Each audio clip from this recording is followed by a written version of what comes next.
Então, bom dia. Meu nome é Alan.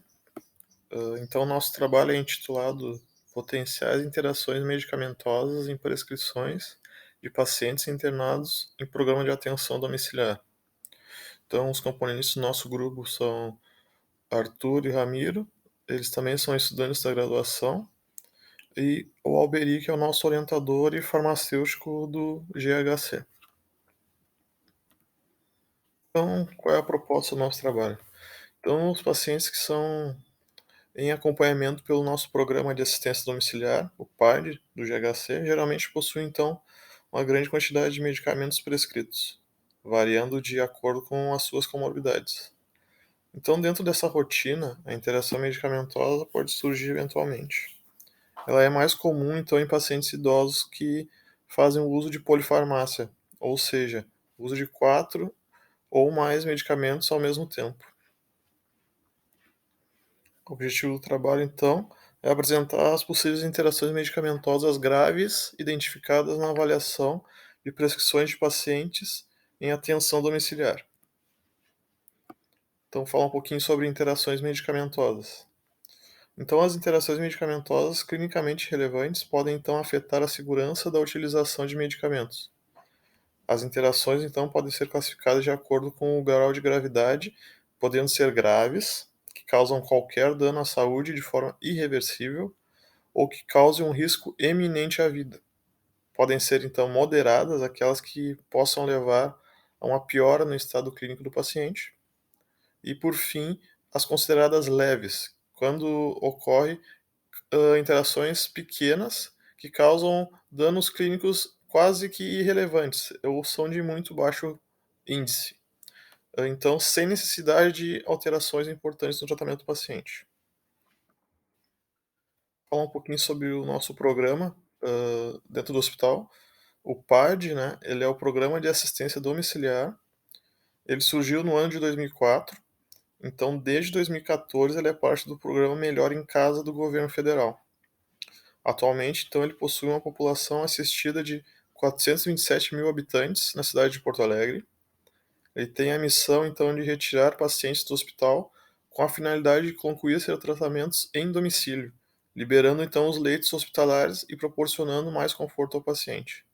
Atualmente, então, ele conta com uma grande equipe multiprofissional, sendo o farmacêutico um dos profissionais envolvidos no programa.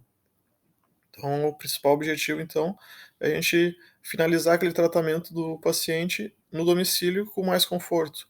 Ou seja, a gente tem uma equipe médica que avalia e ela vai elencando os critérios que aquele paciente precisa ter para poder se encaixar no programa. Se encaixando no programa, ele vai ser assistido a domicílio.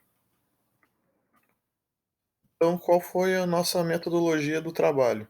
É um estudo transversal retrospectivo. Os dados, então, foram coletados a partir do registro das avaliações de prescrições dos pacientes internados no PAD do Hospital Nossa Senhora Conceição. Todos os pacientes internados entre junho e agosto de 2022 foram avaliados.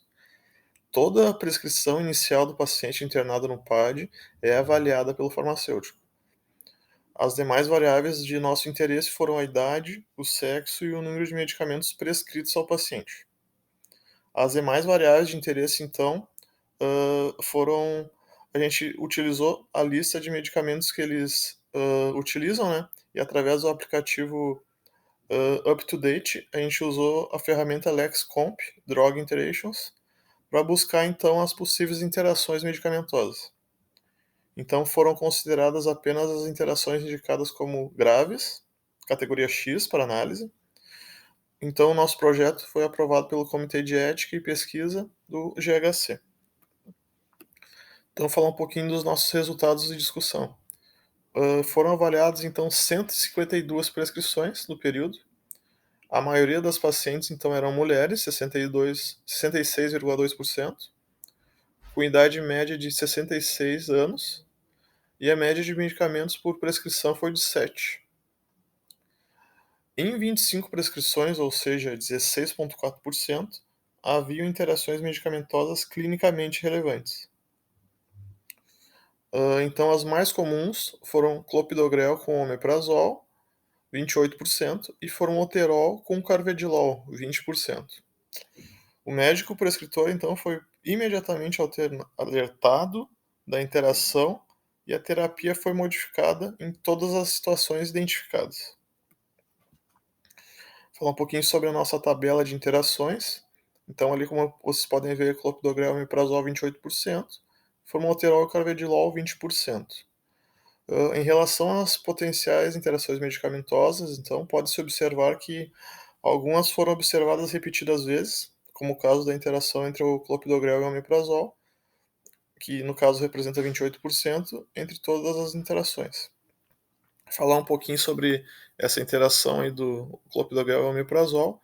Então, ele diminui o efeito antiagregante plaquetário do clopidogrel, ou seja, ocorre que o clopidogrel é um profármaco, e para ser convertido em fármaco ativo no organismo, ele precisa ser convertido. Então, quando tu administra o omeprazol concomitante, ele diminui a capacidade metabólica da conversão do clopidogrel em um fármaco ativo no metabolismo. Eles competem com a enzima CYP2C19, que acaba saindo que o clopidogrel acaba perdendo nessa jogada, porque eles estão competindo com a mesma enzima. E daí ocorre essa diminuição do efeito antiagregante plaquetário do clopidogrel. E do formoterol, podemos citar que ocorre a diminuição do efeito broncodilatatório do formoterol. Então, apesar de todas as interações serem consideradas graves, algumas crescem de importância quando se relacionam tais interações ao paciente em atenção domiciliar, que recém recebeu a alta hospitalar. As interações como a do clopidogrel e omeprazol e a do formoterol carvedilol afetam a farmacodinâmica dos medicamentos em questão, diminuindo gravemente a sua eficácia, podendo causar a reinternação hospitalar. Ou seja, acontece tudo que tu não quer, né? Tu dá alta pro paciente e ele acaba tendo que ser reinternado, acaba voltando para emergência devido a essa interação medicamentosa potencialmente grave. Então, o que a gente pode concluir? Que a presença de potenciais interações medicamentosas são usuais por tratarem-se de pacientes com polifarmácia. Portanto, torna-se indispensável a integração do farmacêutico na equipe multiprofissional para contribuir com a detecção precoce dos potenciais interações que são clinicamente relevantes, aprimorando então a segurança e eficácia no uso dos medicamentos e prevenindo eventos adversos imprevistos. Então, muito obrigado e um bom dia.